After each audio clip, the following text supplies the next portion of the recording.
Welcome to the MeMyddleton Show Shadowwork series, which is a part of the C4 30-Day Challenge. C4 stands for Content Creators of Color Collective.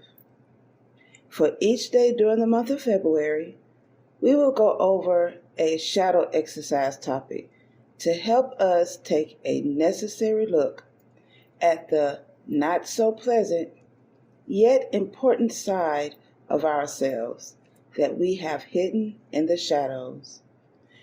No intro music because we're getting straight to it. This episode is brought to you by Poddex. Do you find it difficult to come up with content ideas for your podcast? Or perhaps you've gotten stuck doing an interview with a guest or you just have nothing to ask anymore? Try Poddex today. Poddex is the best all-in-one podcast idea generation tool. You get everything from episode ideas to interesting conversation starters for interviews, engaging discussions for your live streams, and even social media content ideas. With this tool, you don't have to spend weeks trying to come up with content for an episode or unique questions for your guests. Just shuffle the cards and pick one at random. Hit the record button and get started. Now, you can make better content, have more fun while you're at it, and get your viral moment, all with Poddex. Head over to poddex.com and use code C4C. Day 1 of the 30-Day Challenge. Topic for today: Dear Little Me. Think about the child version of yourself, the little you. You are under the age of 8. Think about some of your most favorite things. Write these down. What shows did you watch? What's your favorite song? Favorite toy? Your best friend? Favorite clothes or favorite hairstyle? Favorite shoes? What did you do alone? Or what did you do with others? What emotions did you feel? Were they mostly joyous or sadness? Did you have needs that were not fulfilled? Nurturing, encouragement, food, attention, protection, a parent or sibling, fun, activities, structure, love. Write a letter as your younger self expressing the unfulfilled needs and ask your adult self if you can provide them. After you do that, respond to your younger self as your current adult self.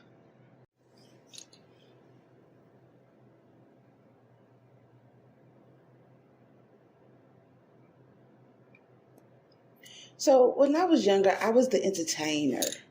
I loved performing for my parents. I had a non-rehearsed show lined up often that never had an ending to it. I remember having these curtains that were in front of the front door that led to our front porch. And I would open the front porch door, close the curtain, invite my father when he come in from work to come and sit in his favorite recliner. And in his eyes, he was like, Lord have mercy, what is Mimi finna do? And my mom every now and then would peek in to see what I was doing, although she was in the kitchen mostly preparing dinner or finishing up dinner. And I would put on a 2-hour show. I didn't know how to finish my show. I didn't even rehearse. I didn't even know what I was doing. All I knew was that I wanted to sing and dance and perform for my dad. After a while, I think my show was long enough, the whole numbers that I had. I think after a while, my daddy would get annoyed and like, okay, Mimi, that's enough. I gotta rest for a minute. You worry me. And he would go eat dinner, and I think I wore him out enough for him to go to bed. Although that wasn't my goal, I think I helped him to rest. I loved singing and loved playing on the family organ. And when we go visit my father's mother's house, she had the piano at her house, and I loved playing on that piano. Growing up, I also had an imaginary friend. Her name was Hearing Perrin. I was terrible at making up names for my imaginary friends, so don't judge me. But her name was Hearing Perrin. And this imaginary friend came about because I was an extremely sheltered child. I always stayed in the house by myself. And, that lasted till I was about in middle school because I was desperate to find ways to get out of the house. So I joined different things, like I was in the chorus, and we always performed. And we're always staying after school for rehearsal. So that gave me reason to stay away from the house more. So I think I got on my family's nerve with my imaginary friend because no one else was giving me any attention. I didn't have friends to go outside and play with at the time. I had friends, my neighbors' children. We played a lot. However, I was always in the house. So I guess I got on my family's nerves. And one day my brother decided to take my head and ram the back of my head against the wall, or the headboard rather, several times, because in his mind, his goal was to get the imaginary friend out. No one did anything. No adult did anything to stop that. So I lied and told him that she's gone. And not only was I sheltered, but I had to hide my friend who no one could see in the first place. So I had to shelter even an imaginary being. That just shows the depths of my shelteredness. All of that happened when I was about in the 3rd grade. So I had to get rid of my imaginary friend. But I did stay entertained because I always watched TV. My favorite educational show was Reading Rainbow. I know just by me saying Reading Rainbow, a lot of you who were born around my era who watched Reading Rainbow, I already have the theme song going on in your head right now. Butterflies in the sky, I can go twice as high. Take a look, it's in our book, Reading Rainbow.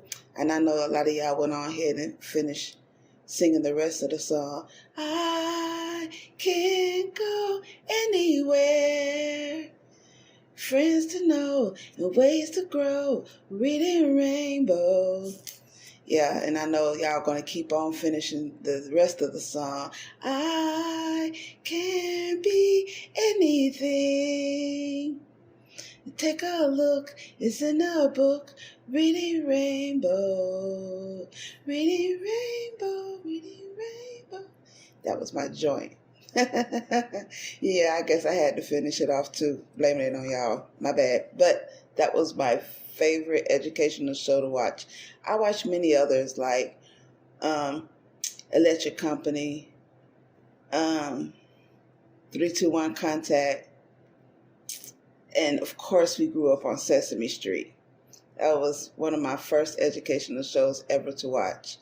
Mr. Rogers' Neighborhood, although I did love the show, it was really a bypass show so I can get to some of my other favorite shows. It's that show that's in between the two good shows that I wanted to watch. I just hung on for the next 30 minutes to watch a show so I can get to the good shows. But those are my favorite educational shows.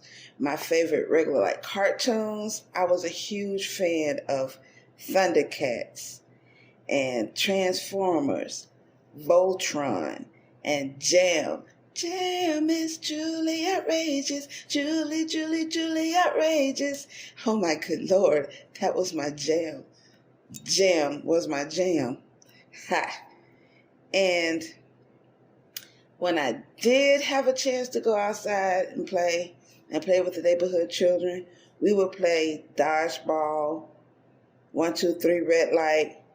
Yes, we have to say 1, 2, 3 red light. You just can't say red light by itself. Whatever other part of the world or country you're from, if you just said red light, we don't know what you're talking about. It's 1, 2, 3 red light. There's rules to this. And we play various hand games like Miss Mary Mac, Tweedledee, Gigolo, so many other different hand games. So per the instructions, my younger self and my older self did write letters to each other. So I'm going to share my letter. Dear Miss Evina, why was I born? Ma said that her and Daddy made me on purpose. If I was made on purpose, why didn't they care when I tried to tell them who touched me wrong? Why didn't they protect me? Why didn't they care when my grades was getting bad? Why didn't they want to keep me clean, keep my hair pretty, let me have friends, let me go outside more? Why did they keep me in the house all the time? Why couldn't I see Grandma and Granddaddy anymore? Why was I born? I tried to die a bunch of times. Why didn't it work for me but worked for other kids? I couldn't even kill myself right. Why was I born? Mimi. Dear Mimi, you was born because you have a very important path that's not like anyone else in your family or who you went to school with. Your parents was overprotective of you because you was born during a time where there was someone kidnapping children and killing them in the Atlanta area. During this time, this was called the Atlanta Child Murders. So it scared your parents and a lot of other parents. And this fear lasted much longer than the actual incident or the actual event in Atlanta. So that's why they sheltered you. There were a lot of things your parents were not aware of, that your parents didn't have resources for, like to keep you clean, keep you pretty, keep your hair up. And these stresses of not being able to afford to take care of their children is stressful on adults. So it seemed like they was not giving you the attention that you needed. In actuality, it turned out that they didn't give you the attention, but not on purpose. They were stressed out, so they go into their spaces to try to deal with these situations. And at the time, you couldn't understand what was going on. So I ask that you forgive your parents for disregarding you, ignoring you, and let that become a habit of disregarding you and ignoring you. I know it would not make sense to you as a child, but you have a very important job to do when you grow up. These bad experiences are preparing you to be a special type of healer. Everyone goes through tough and questionable times, yet it seems like healers go through the worst. You go through the worst so that you know the various types of ailments and pains. How would you be able to heal certain pains that a doctor cannot fix if you don't know what these pains feels like? There are angels known as ancestors who are protecting you from the things that will not help you get to where you need to be. Those things like suicide. Had you been successful at killing yourself, you would have been in a worse place than where you are as a child and as an adult. That's why you couldn't kill yourself. Your ancestors stopped those suicides so that you can live and do your important job. Even though your own parents didn't know this, but you are a very important person in the world. I love you so much, Mimi. You are beautiful, talented, funny, entertaining, smart, and kind. Let no one change those things about you. Remember, I love you. Signed, Evina. So, that was the first day of shadow working. Are you able to do this type of assignment for yourself? Be able to remember who you were as a child. Be able to find the things that were not fulfilled in your childhood. Go through those emotions. Put yourself in that mind state of where you were as a child and write a letter to yourself. And then come back to yourself as the adult you are today and respond to your childhood self. Are you able to do that? Are you sure you're able to do that? All right, let go. Wasn't that fun? Did you learn anything? Did this episode stir up any questions, comments, or concerns? Send them over to MeMyddleton@gmail.com or leave a message on our website at www.helpbyevina.com, and I'll be more than happy to respond.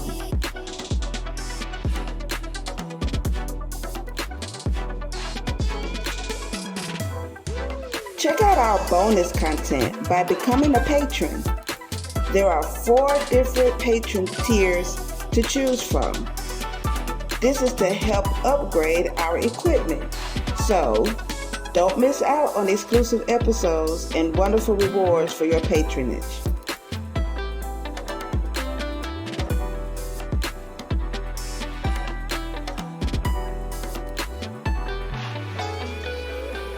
If you're on Spotify, Podbean, Google Podcasts, Amazon, or any other favorite podcasting platform, make sure you like The MeMyddleton Show and leave a comment. Tell us how much you love the show, what you don't like about it, how we can improve, and how we can be challenged.